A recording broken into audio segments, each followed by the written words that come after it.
Hydrogen bonding. Remember, hydrogen bond तब होगा जब एक मॉलिक्यूल का पार्शियल पॉजिटिव हाइड्रोजन हो और दूसरे मॉलिक्यूल में फ्लोरीन हो, ऑक्सीजन हो या नाइट्रोजन हो।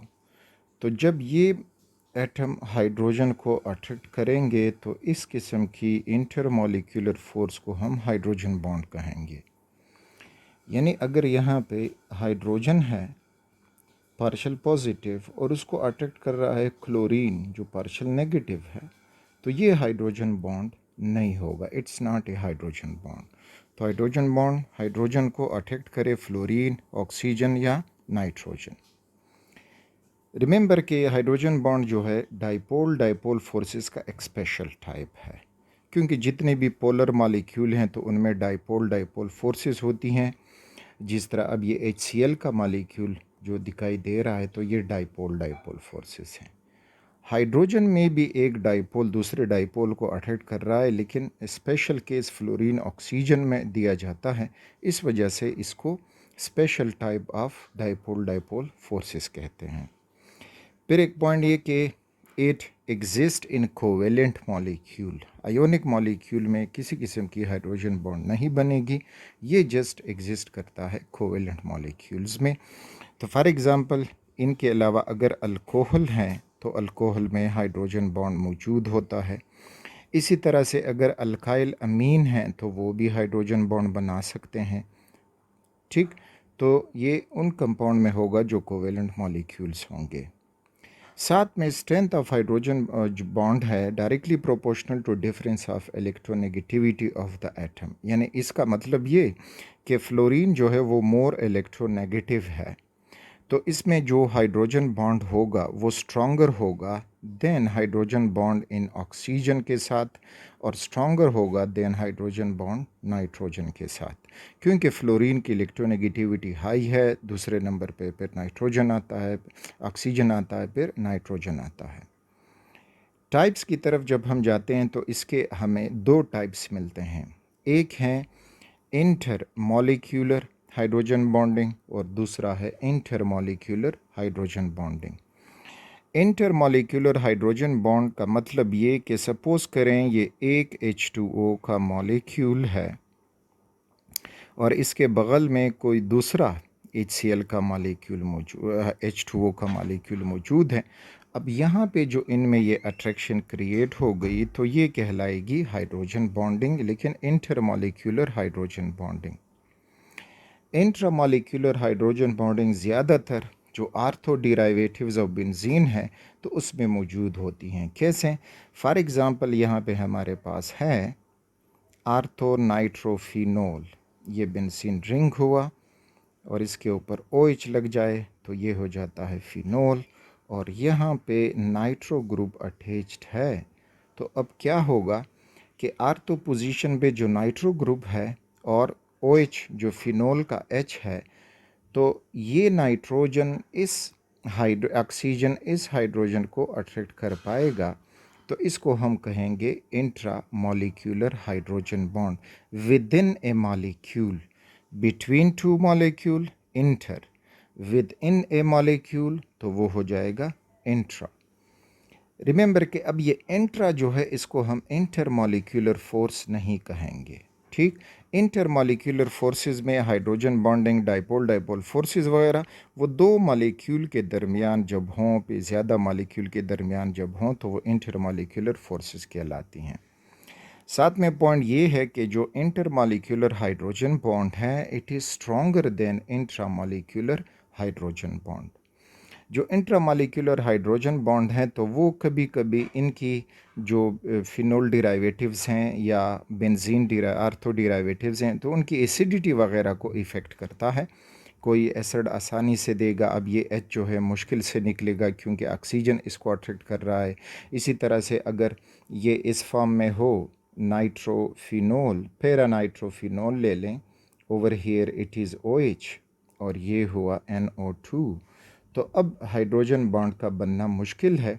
तो अब ये जो पैरानाइट्रोफिनोल होगा it is more acidic than orthonitrophenol because of this hydrogen bonding.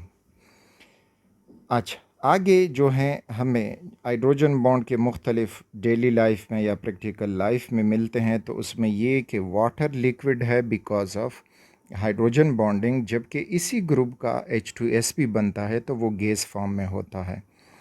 HF liquid है लेकिन इसी ग्रुप का HCl जब बन जाता है तो वो गैशियस फॉर्म में होता है। So this is because of hydrogen bonding in water and hydrogen bonding in HF, जबकि इन दोनों में डाइपोल डाइपोल फोर्सेस मौजूद हैं H2S और HCl में, और हाइड्रोजन बॉन्डिंग मौजूद है H2O और HF में, और hydrogen bonding is more stronger than dipole dipole forces. Hydrogen bond कौन कौन से फैक्टर्स को इफ़ेक्ट करता है? तो remember, state directly proportional to hydrogen bond, यानी वो सॉलिड हो जाएगा। फॉर एग्जांपल आइस है तो ice has stronger hydrogen bond than water, and water has stronger hydrogen bond than steam. तो स्टेट जो चेंज आता है तो वो आता है इसी हाइड्रोजन बॉन्ड से। स्टेट एक फ़िज़िकल प्रॉपर्टी है, तो इस फिज़िकल प्रॉपर्टी डिपेंड करती हैं अपॉन इंटरमॉलिक्यूलर फोर्सेस। इसी तरह से मेल्टिंग पॉइंट और बॉइलिंग पॉइंट जो हैं वो directly proportional to hydrogen bond हैं। तो ये हाइड्रोजन बॉन्ड स्ट्रॉन्गर होगा तो उनका मेल्टिंग पॉइंट बॉइलिंग पॉइंट ज़्यादा होगा। तो यहाँ पे अगर आप देखोगे तो H2O has greater hydrogen bond than HF, और HF has greater hydrogen bond than NH3। तीनों में हाइड्रोजन बॉन्डिंग है, लेकिन अब H2O का बॉइलिंग पॉइंट ज़्यादा है HF के मुकाबले में, और HF का ज़्यादा है NH3 के मुकाबले में। दो HF में हाइड्रोजन बॉन्ड स्ट्रॉन्ग है, लेकिन यहाँ पे पर मालिक्यूल या number of inter molecular forces वो वाटर में ज़्यादा है। वाटर पर मालिक्यूल एक हाइड्रोजन बॉन्ड बना सकता है, दो हाइड्रोजन बॉन्ड बना सकता है, सॉरी HF जो है वो एक हाइड्रोजन बॉन्ड बनाता है, NH3 भी एक हाइड्रोजन बॉन्ड बनाता है। तो पर molecule number of hydrogen bond H2O में ज़्यादा हो जाते हैं, इस वजह से इसका बॉइलिंग पॉइंट भी ज़्यादा होगा।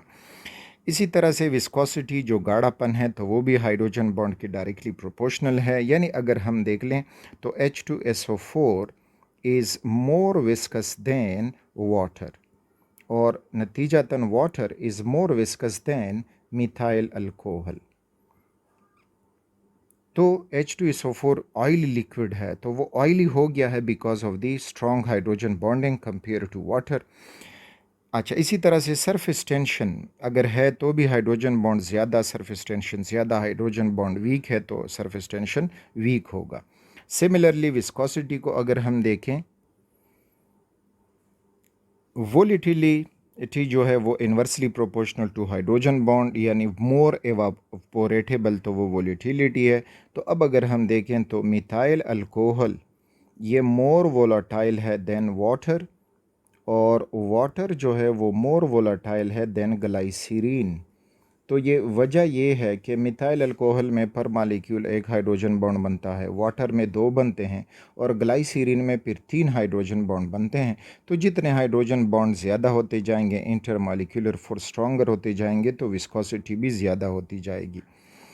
सिमिलरली अब वेपर प्रेशर है तो वो inversely proportional to hydrogen bond. तो वेपर प्रेशर यानी जितने उसमें हाइड्रोजन बॉन्ड स्ट्रॉन्ग होंगे उसके कम वेपर्स बनेंगे, जब कम वेपर्स बनेंगे तो उसका वेपर प्रेशर कम होगा।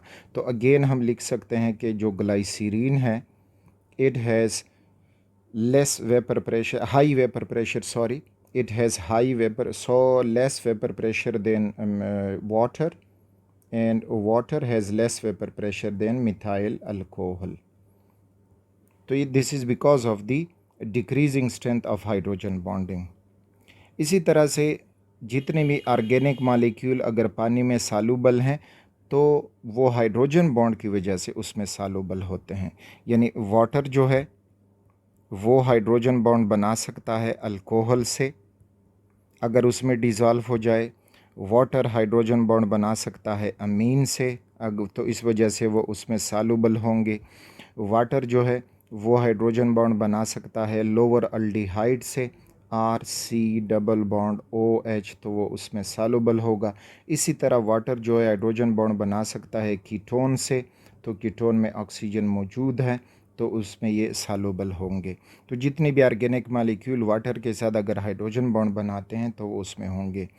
अब यहाँ पे मैं जो एग्जांपल लिख चुका हूँ कि ये KHF2 है, और KHCl2 है। अब ये KHF2 ये HF के साथ हाइड्रोजन बॉन्ड बना के इसमें डिज़ोल्व होता है, यानी it is a mixture of potassium fluoride and hydrofluoric acid.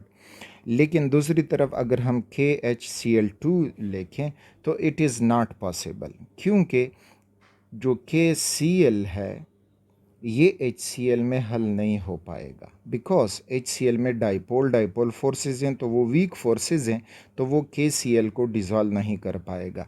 लेकिन जो पोटाशियम फ्लोराइड है और HF है, तो HF में हाइड्रोजन बॉन्डिंग होने की वजह से वो KF को आपस में डिज़ोल्व कर सकता है। तो ये कुछ सॉल्युबिलिटी की factor related to the hydrogen bonding.